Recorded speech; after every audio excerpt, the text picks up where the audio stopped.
రామాయణం ఉత్తరకాండ 46 సర్గ. ఇక్కడ లక్ష్మణుడు సీతాదేవిని వనముల్లో విడిచిపెట్టుటానికి ఆమెను రథం మీద తీసుకెళ్ళటం, ఆమెతో నావపై గంగా నదిని దాటి అవలి తీరానికి చేర్చటం గురించి చెప్పబడింది. తతో రాజ్యాన్యాం వ్యుష్టాయాం లక్ష్మణో దీనచేతనః సుమంత్రం అబ్రవిద్వాక్యం ముఖేన పరిశుష్యత. శ్రీరాముడి ఆదేశాన్ని లక్ష్మణుడు చాలా బాధగానే ఆ రాత్రి గడిపాడు. మరునాడు ప్రాతకాలంలోనే ఆ లక్ష్మణుడు వాడిపోయిన ముఖంతోనే సుమంత్రుడితో మళ్ళీ ఇలా చెప్పాడు. సారథే తురగాన్ శీఘ్రం యోజయస్వ రథోత్తమే స్వస్తీర్ణం రాజభవన సీతాయాశ్చాసనం కురు. సారథి, వేగంగా వెళ్ళగల గుర్రాల్ని తీసుకుని రథానికి సిద్ధపరచు. సీతాదేవి కొరకు రాజభవనం నుంచి చక్కని అస్తరణము గల ఆసనం మంచిగా కూర్చోటానికి ఆవిడపై ఆసనాన్ని కూడా తీసుకురా, అందులో ఆ రథంలో ఏర్పాటు చెయ్యని చెప్పాడు.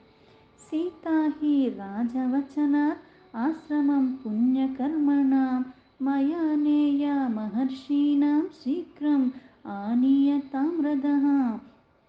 నేను సీతాదేవిని పుణ్యాత్ములైన మహర్షులకు ఆశ్రమానికి తీసుకువెళ్ళవలసి ఉన్నది. ఇది మహారాజు యొక్క శాసనము కనుక వెంటనే రథాన్ని తీసుకుని రా అని చెప్పాడు. సుమంత్రస్తు తథేద్యుక్త్వా యుక్తం పరమవాజిభిః రథం సురుచిర ప్రఖ్యం స్వస్తీర్ణం సుఖశయ్యయా. అందుకు సరే అని సుమంత్రుడు మేలుజాతి గుర్రాల్ని పూనించిన అందమైన రథాన్ని తీసుకొచ్చాడు. దానిలో కూడా చక్కగా ఆ వస్త్రాలన్నీ పెట్టి కూర్చోటానికి చాలా మంచిగా ఉన్న ఒక ఆసనాన్ని కూడా, దానిలో ఒక శయ్యను కూడా ఏర్పాటు చేసి దాన్ని సిద్ధపరిచాడు. ఆనియోవాచ సౌమిత్రిం మిత్రానాం మానవర్ధనాం రథోయం సమనుప్రాప్తో యత్కార్యాం క్రియతాం ప్రభో. తర్వాత మిత్రులను గౌరవించేడా లక్ష్మణస్వామి ఆ ప్రభు రథం సిద్ధంగా ఉందని చెప్పాడు. చెయ్యవలసిన కార్యక్రమాన్ని గురించి తెలుపుతూ ఇలా మళ్ళీ పలికాడు. ఏవముక్తః సుమంత్రేణ రాజవిష్మని లక్ష్మణః ప్రవిశ్య సీతాం ఆసాద్య వ్యాజహార నరర్షభః. సుమంత్రుడిలా వచించిన తర్వాత నరోత్తముడైన లక్ష్మణుడు రాజభవనానికి వెళ్ళి సీతాదేవితో మళ్ళీ ఇలా చెప్తున్నాడు. త్వయా కిలేష్య నృపతిః పరం వై యాచితః ప్రభుః రూపేణ చ ప్రతిజ్ఞాతం ఆజ్ఞప్తశ్చాశ్రమం ప్రతి. అమ్మా, సర్వసమర్థుడైన మహారాజును నువ్వు ఒక వరం కోరుకుని ఉన్నావు. నీ కోరికను ఆ స్వామి మన్నించాడంటే తీరుస్తున్నాడు. ఈ ఆశ్రమ ప్రయాణానికి నన్ను ఆజ్ఞాపించాడు నీ కోరికకు తగ్గట్టుగా. గంగా తీరే మయా దేవి ఋషీణాం ఆశ్రమాన్ శుభాన్ శీఘ్రం గత్వా తు వైదేహి శాసనాత్ పార్థివస్య నః అరణ్యే మునిభిర్జుష్టే అవనేయ భవిష్యసి. దేవి వైదేహి, మన రాజాజ్ఞ మేరకు గంగా తీరంలో ఉన్న పవిత్రమైన ఋషులొక్క ఆశ్రమానికి మనం వెంటనే వెళ్ళవలసి ఉన్నది. మునులు నివసించేటి అరణ్యానికి నేను నిన్ను చేర్చవలసి ఉన్నది అని చెప్పాడు. ఏవముక్త్వా తు వైదేహి లక్ష్మణేన మహాత్మనా ప్రహర్షం అతులం లేభే గమనం చాప్యరోచయత్. మహాత్ముడైన లక్ష్మణుడు చెప్పిన ఆ మాటలు విని సీతాదేవి ఎంతో సంతోషించింది. వెంటనే బయలుదేరటానికి ఆమె సుముఖులుగా ఉన్న వాళ్లతో ఇలా చెప్తుంది. వాసాంసి చ మహర్వాణి రత్నాని వివిధాని చ గృహీత్వా తాని వైదేహి గమనాయోపచక్రమే. వెంటనే ఆవిడ అమూల్యమైన వస్త్రాలు, ఎన్నో రకాల రత్నాలు, ఆభరణాలన్నీ కూడా సిద్ధపరచుకుంది. ప్రయాణానికి సిద్ధపడిపోయింది. ఎందుకంటే వెళ్ళాలని కోరుకుంది. రాత్రి చెప్తే పొద్దునకి పంపించేస్తున్నాడు. రేపు పొద్దున్నే వెళదామని చెప్పాడు, కానీ ఈ రూపంలో వెళ్తాను తినికి తెలీదు. వెళ్ళాక ఏమవుతుందో, ఏ కారణంగా ఇంతలాగా అయిపోతుందో పాపం అనుకోలేదు. అడిగిన కోరిక తీర్చేస్తున్నాడని ఆనందంలో ఆవిడన్నీ సిద్ధపరచుకుంది. ఇమాని ముని పత్నీనాం దాస్యామ్య ఆభరణ్యాయహం వస్త్రాని చ మహన్మాని ధనాని వివిధాని చ. అక్కడ ఎన్నో రకాల రత్నాలు ఆభరణాలన్నీ సిద్ధపరచుకున్నామే. నేను శ్రేష్టములైన ఈ వస్త్రాలు ఈ ఆభరణాలన్నీ కూడా ఈ సంపదలన్నీ కూడా మునులొక్క భార్యకు నేను సమర్పించుకుంటానని లక్ష్మణుడితో చెప్తుంది. సౌమిత్రిస్తు తథేత్యుక్త్వా రథం ఆరోప్య మైథిలీం ప్రయయౌ శీఘ్రతురగ్న్యై రామస్యాజ్ఞాం అనుస్మరన్. సౌమిత్రిస్తు తథేత్యుక్త్వా రథం ఆరోప్య మైథిలీం ప్రయయౌ శీఘ్రతురగ్న్యై రామస్యాజ్ఞం అనుస్మరన్. అంతటా లక్ష్మణుడు సరే అని త్వరగా బయలుదేరటానికి గుర్రాలని పూనించిన రథంపై జానకీదేవిని కూర్చోబెట్టి శ్రీరాముడొక్క ఆజ్ఞ మేరకు ఆయన్నే ఒకసారి మళ్ళీ స్మరిస్తూ బయలుదేరిపోయాడు. అబ్రవీచ్చ తథా సీత లక్ష్మణం లక్ష్మీవర్ధనం అశుభాని బహూన్యేవ పశ్యామి రఘునందన. తర్వాత ఆ దేవి శుభలక్షణ సంపన్నుడైన లక్ష్మణుడితో మళ్ళీ ఇలా చెప్తుంది. ఓ రఘునందన, నాకు ఎందుకో చాలా అపశకునాలు గోచరిస్తున్నాయి. అంటే ఏదన్నా జరిగేటప్పుడు కొన్ని మనకి సంకేతాల రూపంలో, ఏదైతే కొన్ని చెయ్యకూడదన్నప్పుడు కాస్త భయంగా ఆందోళనగా లేకపోతే ఏదైనా అవుతుందన్నప్పుడు మనకి ఎలా అయితే వస్తుందో ఇక్కడ సీతాదేవికి ఆ శకునాల రూపంలో అశుభాన్ని సూచిస్తూ తెలుస్తున్నాయి. లక్ష్మణుడితో అన్నేళ్ళు కలిసి ఉన్నారు కాబట్టి ఆ ప్రీతి కొద్ది ఇద్దరు బయలుదేరుతుంటే అవి పాపం ఈవిడికి ఇవన్నీ తెలియక రాముణ్ణి రాత్రి అడిగాని పొద్దున పంపించేస్తున్నాడు అనుకుంది, కానీ శాశ్వతంగా పంపించేస్తున్నాడని తనకి తెలీదు.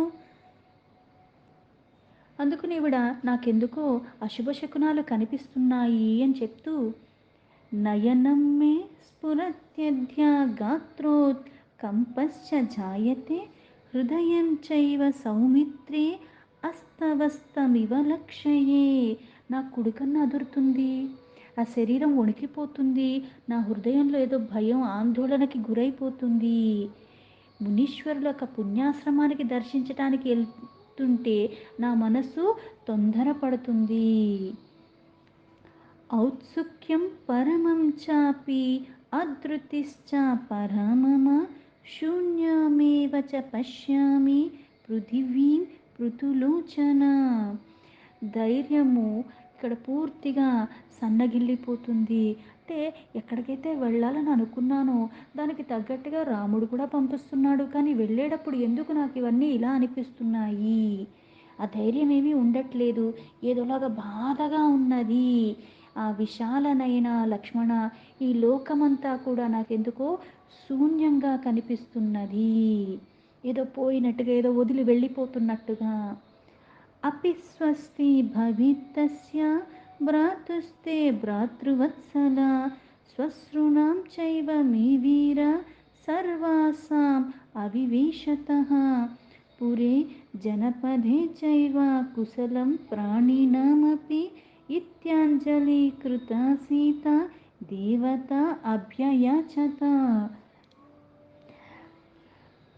భాతృవత్సల, మీ అన్నగారి క్షేమం మగుగాక. మహావీర, నా అత్తలందరూ విశేషంగా సుఖంగా ఉందురుగాక. అయోధ్య నగరంలో అంటే ఈ అశుభంగా ఏదైతే కనిపిస్తుందో ఎవరికి ఏమీ జరగకూడదు, అంటే ఇదేదో నాకే జరుగుతుందని కూడా పాపం ఊహించలేకపోయింది. అందుకని నా అత్తగారులు బాగుండాలి, మీ అన్నతమ్ములు అందరూ బాగుండాలి, అయోధ్య నగరం అందరూ సుఖంగా ఉండాలి, జానపదుల దగ్గర నుంచి ప్రజలందరూ కూడా క్షేమంగా ఉండాలి.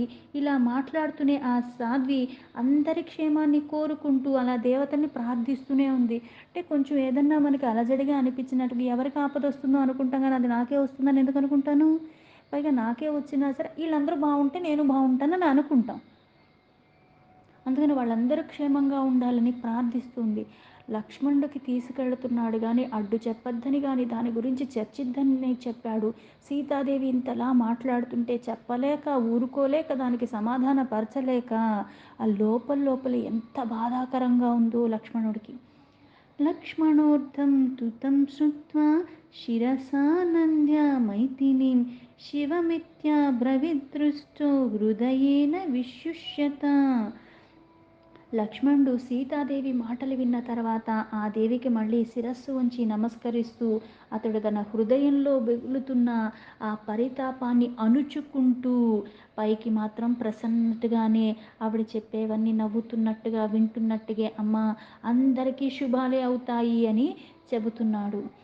తతో వాసం ఉపాగమ్య గోమతీ తీర ఆశ్రమే ప్రభాతే పునరుత్థాయ సౌమిత్రి సూతమబ్రవీత్. తర్వాత గోమతీ తీరంలో అక్కడ ఆశ్రమంలో ఆ రాత్రి గడిపారు. మరునాడు ప్రాతకాలమే మేల్కొల్లిన లక్ష్మణుడు సారథితో ఇట్లా చెప్తున్నాడు. ఓయి, ఇంకా రథము త్వరగా సిద్ధపరచు. యోజయస్వ రథం శీఘ్రం అద్య భాగీరథీజలం శిరసా ధారయిష్యామి త్రయంబక పర్వతే యథా.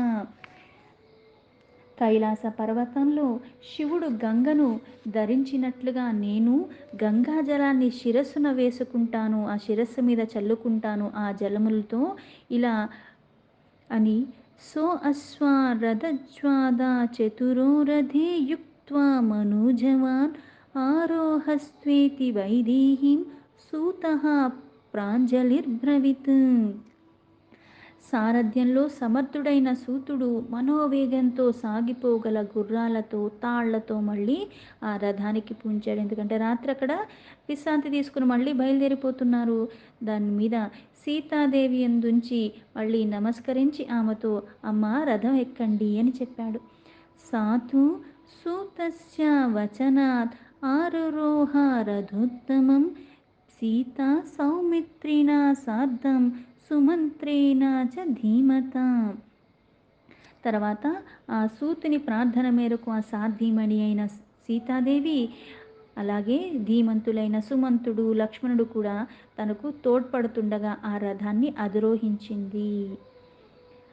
ఆససాద విశాలాక్షి గంగాం పాప వినాశినీం ఆధార్థ దివసం గత్వా భాగీరథ్యా జలాశయం నిరీక్ష లక్ష్మణో దీనః ప్రరురోధ మహాస్వనః. గర్భంగా ఉంది కాబట్టి వీళ్ళిద్దరి సహాయంతో ఎక్కింది, కూర్చుంది. ఆ రథము ఒక పూటలో మధ్యాహ్న సమయం వరకు పాప వినాశి అయిన ఆ గంగా నదికి సమీపానికి మొత్తానికి చేరుకుంది. ఆ గంగా జలముల్ని చూసినంతనే లక్ష్మణుడు దీనంగా మళ్ళీ గట్టిగా ఏడవటం. ఇంకా అప్పుడు దాకా ఆపుకున్నాడు కానీ ఇప్పుడు సీతను వదిలి వెళ్ళిపోవాలి, ఆవిడికి ఎలా చెప్పాలి? అందుకుని పాపం ఇంకా ఏడవటం మొదలుపెట్టాడు. సీతాతు పరమాయత్త దృష్ట్వా లక్ష్మణమాతురం ఉవాచ వాక్యం ధర్మజ్ఞ కిమిదం రుచ్యతి త్వయా. ధర్మజ్ఞురాలు ఎంతో మెలకువగా కలిగినైన సీతాదేవి ఈ దీర్ఘంగా దుఃఖంలో ఉన్న లక్ష్మణ్ను చూస్తూ మళ్ళీ ఆయనతో ఇలా అడుగుతుంది. జాహ్నవీ తీరమాసాద్య చిరాభిలషితం మమ హర్షకాలే కిమర్థం మాం విషాదయసి లక్ష్మణ. లక్ష్మణ, నువ్వెందుకు ఇలా ఏడుస్తున్నావు? కారణం ఏంటి? జాహ్నవి తీరానికి రానే వచ్చేసాం కదా, నా చిరకాల వాంఛ నెరవేరిపోతుంది. ఇంత సంతోషమైన సమయంలో నువ్వెందుకు ఏడుస్తున్నావు? నాకెందుకు దుఃఖాన్ని కలిగిస్తున్నావు? ఎందుకంటే లక్ష్మణుడు వేస్తే చూడలేదు, అందుకని నాకెందుకు దుఃఖం? నాకు సంతోషకరమైన సమయంలో నేనే ఇష్టపడి వస్తానంటే పంపిస్తున్నాడు కదా, ఎందుకు అంతలా బాధపడుతున్నావు? నా సంతోషమైన సమయంలో నన్నెందుకు బాధకు గురి చేస్తున్నావు అని అడిగింది. నిత్యం త్వం రామ పార్శ్వేషు వర్తసే పురుషర్షభ కచ్చిద్వినా కృతస్తేన ద్విరాత్రం శోకమాగతః. మమాపి దయితో రామో జీవితాదపి లక్ష్మణ న చాహమేవం శోచామి మైవం త్వం బాలిసో భవ. ధీరుడైన లక్ష్మణ, నువ్వు అనుక్షణం శ్రీరాముడు పక్కనే ఉండేవాడివే. 2 రోజుల పాటు ఆ ప్రభువుకి దూరమైనంత మాత్రాన ఇలా ఎందుకు దుఃఖం వచ్చేస్తుంది నీకు? 2 రోజులే కదా రాముడికి దూరం అయ్యావు. లక్ష్మణ, ఆ స్వామి నాకు కూడా ప్రాణాల కంటే ఎక్కువే ఇష్టము.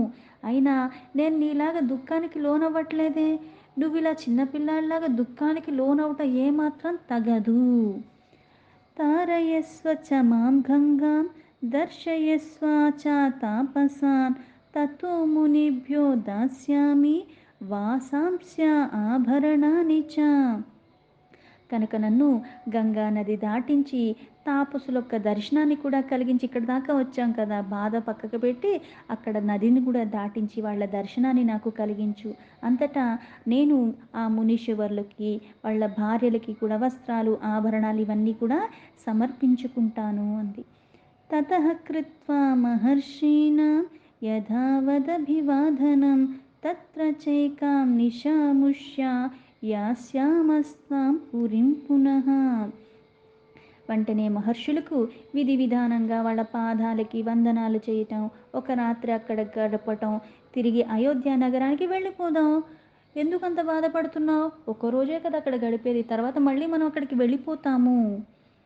మమాపి పద్మపత్రాక్షం సింహోరస్కం కృషోధరం త్వరతిహి మనోద్రష్టం రామం రమయతాం వరం.